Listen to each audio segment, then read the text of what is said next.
Merci de nous retrouver sur Télécréole et en simultané sur Créole FM. Voici les informations essentielles de la Réunion et de la zone océan Indien.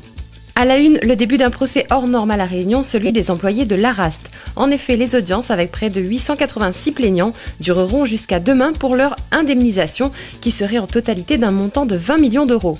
Qui de l'AGS, le régime de garantie des salariés, ou du Conseil général sera déclaré responsable. Une procédure démarrée en novembre 2009 après que l'association régionale d'accompagnement social territorialisé est fermée sous décision du tribunal de grande instance, mettant ainsi au chômage 1200 salariés. Un procès donc très attendu que celui du plus grand plan social sur l'île, opposant les ex-employés de l'ARAST à ses responsables. Dans l'action de grève de la faim entamée hier par Jocelyn Rivière, un autre employé l'y a rejoint.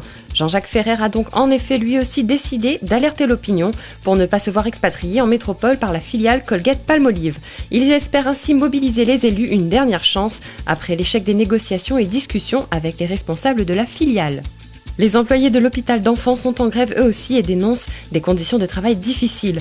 Leur action est soutenue par les parents des petits malades qui reconnaissent l'implication du personnel soignant de l'association Saint-François d'Assise. Entre les salariés de la BNP Paribas Réunion et la direction, un accord a été trouvé concernant la revalorisation des salaires. On rappelle que les négociations annuelles obligatoires ayant eu lieu ont causé le mécontentement des employés qui avaient posé un pied de grève aux locaux du siège social à Saint-Denis. Motif, ils demandaient la revalorisation de 270 salaires à 63 € bruts. Hier lundi, après discussion, les parties sont tombées d'accord sur une augmentation mensuelle de 60 € bruts et 48 € net sur la fiche de paye, et ce dès le 1er janvier 2014, selon Paul Junot, le porte-parole de la CFTC. Une augmentation qui équivaut à 320 000 € de salaire pour la banque, qui enregistre tout de même un chiffre d'affaires de 10 millions d'euros pour 2013. Un autre accord dans le milieu de la santé cette fois. Le CHU de La Réunion et la Mutualité de La Réunion ont signé un accord de cadre ce lundi. La Mutualité française a établi un nouveau conventionnement permettant aux adhérents, tels le CHU de La Réunion, d'apporter à ses malades la garantie de soins de qualité à tarif maîtrisé, autant que de simplifier les démarches administratives. Le centre hospitalier universitaire bénéficie néanmoins d'une sécurité financière grâce à l'extension du tiers payant et n'aura qu'un seul interlocuteur pour une convention à une centaine de mutuelles. Certains points ont été évoqués dans les remboursements, comme les équipements pour diabétiques ou encore le remboursement tardif des IVG et amniosynthèse. David Grusson, le directeur du CHU, de préciser, je cite, « On a besoin de dispositifs comme celui-là pour une meilleure prise en charge ». Fin de citation.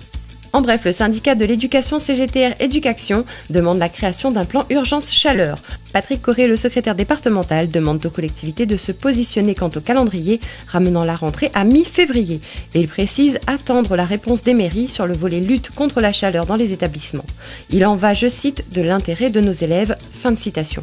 En bref, depuis le 6 janvier, les travaux de reconstruction de la poste de Belmen ont été accélérés suite à la grogne des commerçants du quartier.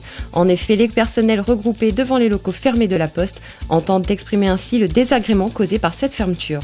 Une fermeture le 6 janvier, occasionnée par un vol suivi de l'incendie des locaux. La manifestation des commerçants a pris fin après que la direction de la poste ait confié avoir accéléré la procédure. L'adjoint à la mairie, Emmanuel Séraphin, a annoncé le début des travaux de réhabilitation pour cette semaine. Réouverture prévue dans 6 semaines. En bref toujours, mardi dernier, un employé de l'aéroport de Pierrefonds s'est enchaîné au grillage. Un acte dénonçant les risques psychosociaux et le malaise ambiant sur la plateforme. L'homme qui serait employé à la tour de contrôle espère ainsi attirer l'attention des responsables. Et hier lundi, c'est un employé de la société de sûreté aéroportuaire des Mascareignes qui s'est enchaîné au grillage. Selon l'homme, le dialogue est bloqué et les employés sont sous pression avec des mises à pied qui seraient, je cite, distribuées depuis plusieurs années. Et aucun droit ne serait respecté. Fin de citation.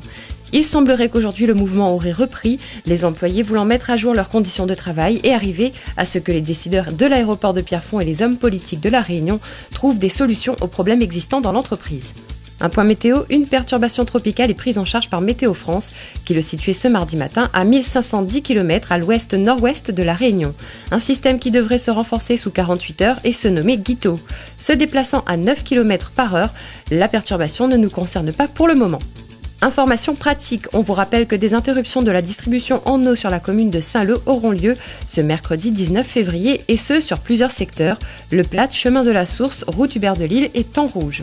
Info pratique toujours, la compagnie Sambaloya qui propose des cours de samba et de maloya et fusion des deux genres organise un défilé pour les festivités du carnaval et en accord avec la mairie de Saint-Denis. Rendez-vous haut en couleur le 4 mars au centre-ville du chef-lieu. Info pratique, là encore, la deuxième édition de Décroche ton stage organisée par la Banque de la Réunion aura lieu demain mercredi 19 février au siège de l'établissement bancaire au 27 rue Jean Châtel à Saint-Denis. Un stage dating ouvert aux étudiants de Bac+3 à Bac+5. Et dans l'océan Indien à présent, à Mayotte, des fonds européens pour une période de 7 ans, de 2014 à 2020, et d'un montant de 200 millions d'euros. Telle a été l'annonce du ministre des Affaires européennes Thierry Repentin lors de sa visite dans le cadre du Tour de France des régions, dont on vous a parlé en fin de semaine dernière.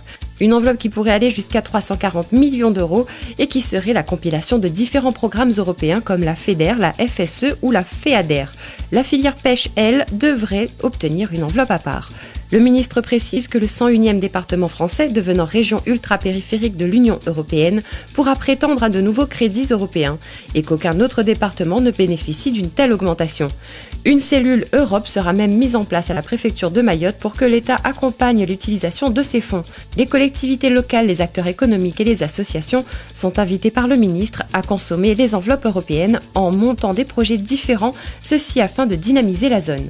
Mayotte où le prix des carburants baisse de 5 à 6 centimes selon les décrets carburants publiés pour ce début de semaine. Cette baisse ramènerait le prix du gazole à 1,30 €, le litre d'essence passerait quant à lui à 1,48 € dès le mois de février en attendant le nouvel arrêté du mois de mars qui réévaluera les nouveaux prix en fonction des cours mondiaux du pétrole. C'était le Flash Info de Télécréole et Créole FM, merci de l'avoir suivi. Si vous voulez participer à l'actualité, envoyez-nous vos photos et vidéos prises avec votre smartphone pour nous faire vivre les infos dans votre quartier.